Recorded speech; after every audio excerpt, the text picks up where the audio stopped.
কিষ্কিন্ধাকাণ্ড তৃতীয় ভাগ পাঠ করে আপনাদের শোনাচ্ছি।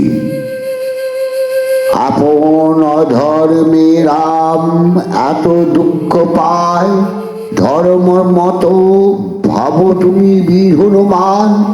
কার্য না করিলে রাম হইবেন দুঃখী, সব কার্যে হনুমান মোর মৃত্যু দেখি। সুগ্রীবের হবে যশ আমার মরণ, সীতা না পাইলে আমি চাইব জীবন। হনুমান বলে যত বলো কিছু মিথ্যা নয়, জ্যেষ্ঠের রমণী হইলে মাতৃতুল্য হয়। আমরা বানর পশু জাতি, ইহা পারি যে শাস্ত্র কৈলাসে কেবল মানুষেরই। যত দেশ বলে রাজা খুঁজি একেবার, পশ্চাতে করিব আমি ইহার বিচার। রাম নাম স্মরণেতে পাপের বিনাশ, রচিল কিষ্কিন্ধাকাণ্ড কবি কৃত্তিবাস। এরপরে আপনাদের আমি বানরগণের মৃত্যু কামনা পাঠ করে শোনাচ্ছি। এতেক বলি যদি বীর হনুমান, পুনশ্চঙ্গদ বলে সবা বিদ্যমান।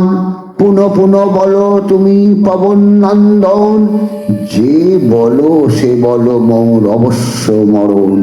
শ্রীরাম সুগ্রীবেরা কবু নয় ভালো, নিশ্চয় জানিও অঙ্গদের প্রাণ গেল। জ্যেষ্ঠ ভাই পিতৃসম মাইল হেলায়, তার পুত্রে মারিবে সুগ্রীব নহে দায়। দণ্ডবত জানাই ও মায়ের চরণে, প্রাণ ছাড়িবেন মাতা আমার কারণে। দোসর বানরগণ পরস্পরে বন্দে, অঙ্গদে বেরিয়া সব বনেরা কান্দে। অঙ্গদ কুমার বই আর নাই গতি, মরিব অঙ্গদ সঙ্গে করিল যুকতি। সকল বানর যুক্তি এই করি সার, জীবনের আশা ছাড়ি চাইল আহার। স্নান করি কপিগণ বৈশে পূর্ব মুখে, উপবাস করিয়া রহিল মন দুঃখে। মরিবারে বানর করিল উপবাস, রচিল কিষ্কিন্ধাকাণ্ড কবি কৃত্তিবাস। আমি একটা অধ্যায় কিছুটা পড়ে শোনাচ্ছি। সম্পাতি সহিত হনুমানের পরিচয় এবং শ্রীরামের বার্তা কথন। গরুরের সন্তান বিখ্যাত পক্ষীরাজ আতি, ঐসে বৃন্দা পর্বতের শিখরে সম্পাতি। বানর কটক মাথা তুলি ঊর্ধ্বে দেখে, অনুমান করে সেই খাইবে সবারে।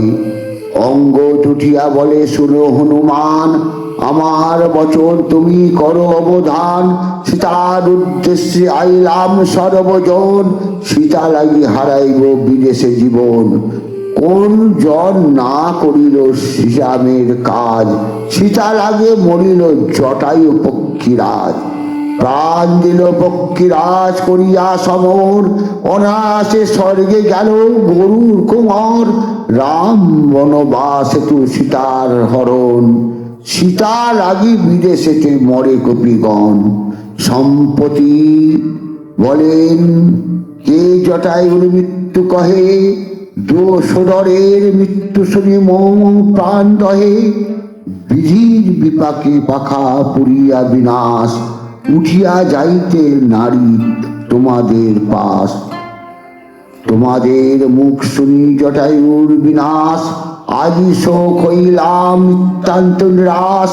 কপিগণ বলে পক্ষী বড়ই শেয়ান, নিকটে আসিতে চাহ লইতে পরাণ। নড়িতে চড়িতে নারী জড়াতে দুর্বল, সম্মুখে পাইলে গিলিবে করি ছল। হনুমান বলে ভাই অবশ্য বরণ, এক বৃদ্ধ পক্ষকে আমি জিজ্ঞাসি কারণ। জয় শ্রীরাম।